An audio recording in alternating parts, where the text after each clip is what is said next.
നമസ്കാരം, മലയാളി വാർത്തയിലേക്ക് സ്വാഗതം.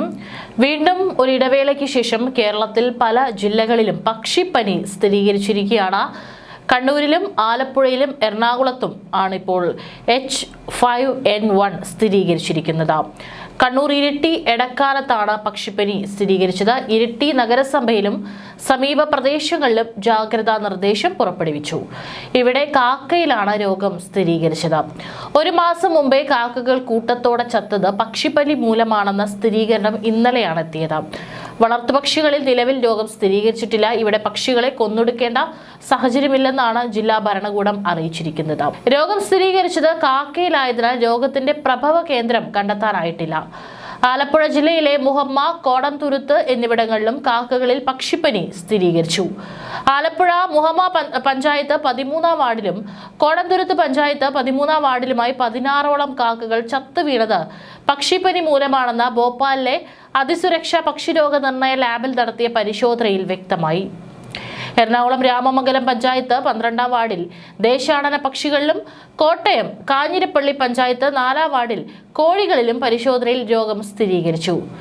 രാമമംഗലം പഞ്ചായത്ത് 12-ാം വാർഡിലെ പാമ്പൂരിപ്പാടത്ത് കുളക്കൊക്ക് ചത്തതും പക്ഷിപ്പനി മൂലമാണെങ്കിലും ഇനി പകരാനോ മനുഷ്യരെ ബാധിക്കാനോ ഇടയില്ലെന്നും അതിനാൽ കടുത്ത പ്രതിരോധ നടപടികൾ ആവശ്യമില്ലെന്നും ഗ്രാമപഞ്ചായത്ത് പ്രസിഡന്റ് ജെസി രാജു വിളിച്ചു ചേർത്ത അവലോകന യോഗം വിലയിരുത്തി. ചത്തത് ദേശാടന പക്ഷിയാണെന്നും രോഗം മറ്റു പക്ഷികളിലേക്ക് പടർന്നിട്ടില്ലെന്നും യോഗം വിലയിരുത്തി. പാമ്പൂരിപ്പാടത്ത് താഴത്തെ കുളപ്പുഞ്ച ഭാഗത്താണ് കുളക്കൊക്ക് എന്ന് വിളിക്കുന്ന പക്ഷിയെ ചത്ത നിലയിൽ കണ്ടെത്തിയത്. പാടശേഖരത്തിന്റെ മറ്റു ചില ഭാഗങ്ങളിലും പക്ഷികൾ ചത്തുകിടന്നുവെന്ന് കണ്ടെത്തിയതിനെ തുടർന്നാണ് ആരോഗ്യവകുപ്പ് ഇടപെട്ട് ആദ്യം തിരുവല്ലയിലും പിന്നീട് ഭോപ്പാലിലെ വൈറോളജി ലാബിലും പരിശോധനയ്ക്ക് അയച്ചത്. പാമ്പൂരിപ്പാടത്ത് പക്ഷി ചത്തിട്ട് 2 ആഴ്ചയോളമായി. രോഗം പടർന്നു പിടിച്ചതായി കണ്ടെത്തിയിട്ടില്ല. അതിനാൽ ഇനി പ്രത്യേക നടപടികൾ ആവശ്യമില്ലെന്നും യോഗം വിലയിരുത്തി. ആലപ്പുഴയിലും കോട്ടയത്തും കഴിഞ്ഞ മാസം അവസാനത്തോടെയാണ് പക്ഷിപ്പനി റിപ്പോർട്ട് ചെയ്യാൻ തുടങ്ങിയത്. ആലപ്പുഴയിൽ മാത്രം 13 രോഗപ്രഭവ കേന്ദ്രങ്ങളുണ്ട്. 2024-ലാണ് കാക്കകളിൽ ആദ്യമായി പക്ഷിപ്പനി സ്ഥിരീകരിച്ചത്. സ്വതന്ത്രമായി പറന്നു നടക്കുന്ന പക്ഷികളിലെ രോഗബാധ ഗുരുതര സ്ഥിതിയാണ് കണക്കാക്കുന്നത്. കള്ളിങ്, അതായത് ശാസ്ത്രീയമായി കൊന്നൊടുക്കൽ ഉൾപ്പെടെ നിയന്ത്രണ നടപടികൾ പ്രായോഗികമല്ല. വളർത്തുപക്ഷികളിൽ നിലവിൽ രോഗം സ്ഥിരീകരിച്ചിട്ടില്ല. പക്ഷികളെ കൊന്നൊടുക്കേണ്ട സാഹചര്യമില്ലെന്നും ജില്ലാ ഭരണകൂടം വ്യക്തമാക്കി. അതേസമയം ഇരിട്ടി നഗരസഭയിലും സമീപ പ്രദേശങ്ങളിലും ജാഗ്രതാ നിർദ്ദേശം നൽകിയിരിക്കുകയാണ്. കാക്കയിൽ മാത്രമേ അണുബാധ കണ്ടെത്തിയിട്ടുള്ളൂ എന്നതിനാൽ പകർച്ചവ്യാധിയോ നിരീക്ഷണ മേഖലയോ പ്രഖ്യാപിച്ചിട്ടില്ലെന്നും പക്ഷികളെ കൊല്ലേണ്ട ആവശ്യമില്ലെന്നും ജില്ലാ ഭരണകൂടം സ്ഥിരീകരിച്ചു. പക്ഷികളുടെ ശവം കണ്ടെത്തിയാൽ സുരക്ഷാ പ്രോട്ടോകോൾ പാലിച്ച് മുനിസിപ്പൽ പൊതുജനാരോഗ്യ വകുപ്പ് കാൽസ്യം കാർബണേറ്റ് ഉപയോഗിച്ച് മതിയായ ആഴത്തിൽ സംസ്കരിക്കുമെന്നും അറിയിച്ചു. മാലിന്യ സംസ്കരണ പ്രക്രിയയിൽ ഏർപ്പെട്ടിരിക്കുന്ന ഉദ്യോഗസ്ഥർക്ക് കയ്യുറകൾ, മാസ്കുകൾ, വ്യക്തിഗത സംരക്ഷണ ഉപകരണങ്ങൾ എന്നിവ ധരിക്കാൻ നിർദ്ദേശം നൽകിയിട്ടുണ്ട്.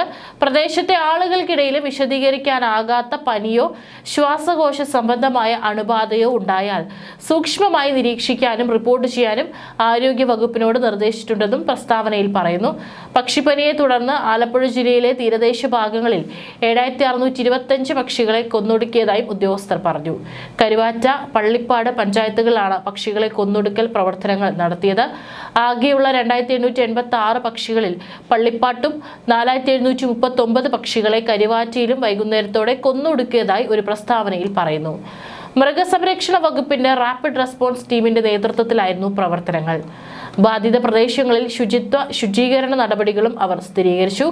രോഗം കൂടുതൽ പടരാതിരിക്കാൻ കർശനമായ നിരീക്ഷണവും നിയന്ത്രണ നടപടികളും നിലവിലുണ്ടെന്നും ഉദ്യോഗസ്ഥർ പറഞ്ഞു. പക്ഷിപ്പനി എന്നും അറിയപ്പെടുന്ന ഏവിയൻ ഇൻഫ്ലുവൻസ പ്രധാനമായും കോഴികളെ ബാധിക്കുന്ന ഒരു ജന്തുജന്യ വൈറൽ രോഗമാണ്. ഇത് ഇടയ്ക്കിടെ മനുഷ്യരും പന്നികളും ഉൾപ്പെടെയുള്ള സസ്തനികളിലേക്ക് പടരാൻ സാധ്യതയുണ്ട്.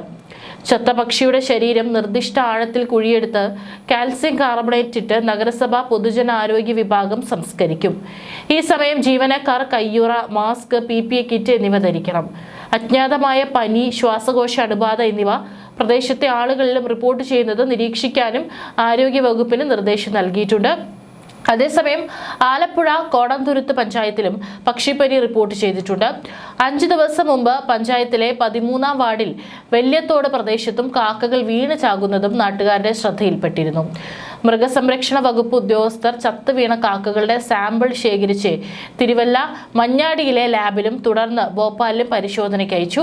പക്ഷിപ്പനി സ്ഥിരീകരിച്ചുള്ള റിപ്പോർട്ട് ലഭിച്ചതിനെ തുടർന്ന് ആരോഗ്യവകുപ്പ് ജീവനക്കാരും ആശാപ്രവർത്തകരും ജനപ്രതിനിധികൾ എന്നിവർ ചേർന്ന് പക്ഷിപ്പനി പ്രതിരോധ ബോധവൽക്കരണ പരിപാടികൾ നടത്തി.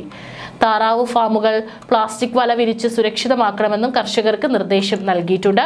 പക്ഷികളിൽ കടുത്ത ശ്വാസകോശ സംബന്ധമായ രോഗത്തിനിടയാക്കുന്ന പകർച്ചവ്യാധിയാണ് ഏവിയൻ ഇൻഫ്ലുവൻസ അല്ലെങ്കിൽ പക്ഷിപ്പനി അല്ലെങ്കിൽ H5N1. ഇത് ഒരു തരം ഇൻഫ്ലുവൻസ വൈറസ് ആണ്. പക്ഷികളിൽ നിന്ന് പക്ഷികളിലേക്ക് വൈറസ് പകരുന്നത് അവയുടെ സ്രവങ്ങൾ വഴിയാണ്.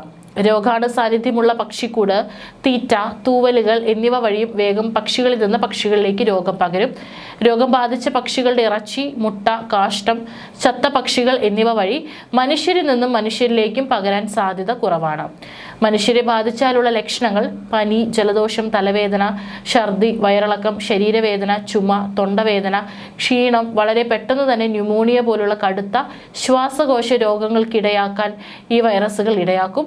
രോഗം ബാധിക്കാൻ സാധ്യത കൂടുതലുള്ള ഹൈ റിസ്ക് ഗ്രൂപ്പ് പക്ഷികളുമായി ധാരാളമായി ഇടപെടുന്ന കർഷകർ, പക്ഷി ഫാമുകളിലെ ജോലിക്കാർ, മൃഗസംരക്ഷണ വകുപ്പിലെ ജീവനക്കാർ, ഇറച്ചി, മുട്ട എന്നിവ കൈകാര്യം ചെയ്യുന്നവർ, പക്ഷി വളർത്തലിൽ താല്പര്യമുള്ളവർ, പക്ഷി കാഷ്ടം കൈകാര്യം ചെയ്യുന്നവർ, പക്ഷിപ്പനി ബാധിച്ച പക്ഷികളെ കൊല്ലുവാൻ നിയോഗിക്കപ്പെടുന്ന സംഘാംഗങ്ങൾ, പക്ഷിപ്പനി ബാധിച്ച സ്ഥലങ്ങളിലെ ആളുകൾ, ഇവർക്കൊക്കെയാണ് ഇത് പടരാനുള്ള ഹൈ റിസ്ക്. ഇതിൽ ഉൾപ്പെടുന്നവർ. പ്രതിരോധിക്കാനുള്ള വഴികൾ: പക്ഷികളുമായി അടുത്ത ബന്ധം ഒഴിവാക്കുക, ശരീരവും വസ്ത്രവും മറയ്ക്കുന്ന മേൽവസ്ത്രം ധരിക്കുക, ഷൂസ് ഉപയോഗിക്കുക, കയ്യുറകൾ, മാസ്ക്, ഗോഗിൾസ് എന്നിവ ഉപയോഗിക്കുക. രോഗമുണ്ടെന്ന് സംശയിക്കുന്ന പക്ഷികളിൽ നിന്നും മനുഷ്യരിൽ നിന്നും 6 അടിയിലേറെ ദൂരം പാലിക്കുക. ഉപയോഗിച്ച മേൽവസ്ത്രവും അനുബന്ധ സാധനങ്ങളും ശാസ്ത്രീയമായി രോഗാണു വിമുക്തമാക്കുക. രോഗാണു വിമുക്തമാക്കാൻ ശാസ്ത്രീയമായ കൈകഴുകൽ രീതികൾ ശീലിക്കുക. ഇറച്ചി, മുട്ട എന്നിവ കുറഞ്ഞത് 70 ഡിഗ്രി സെന്റിഗ്രേഡിൽ ചൂടാക്കി മാത്രം ഭക്ഷിക്കുക. ഹോട്ടലുകളിൽ പാകം ചെയ്ത ഇറച്ചി, മുട്ട എന്നിവ കഴിയുന്നതും ഒഴിവാക്കുക. മുട്ട പുഴുങ്ങി കഴിക്കുമ്പോൾ മഞ്ഞക്കുരു എല്ലാ ഭാഗവും നന്നായി ഉറച്ചിട്ടുണ്ടോ എന്ന് പരിശോധിക്കുക. ഒരു വശം മാത്രം ചൂടാക്കി ഇറച്ചി കഴിക്കരുത്.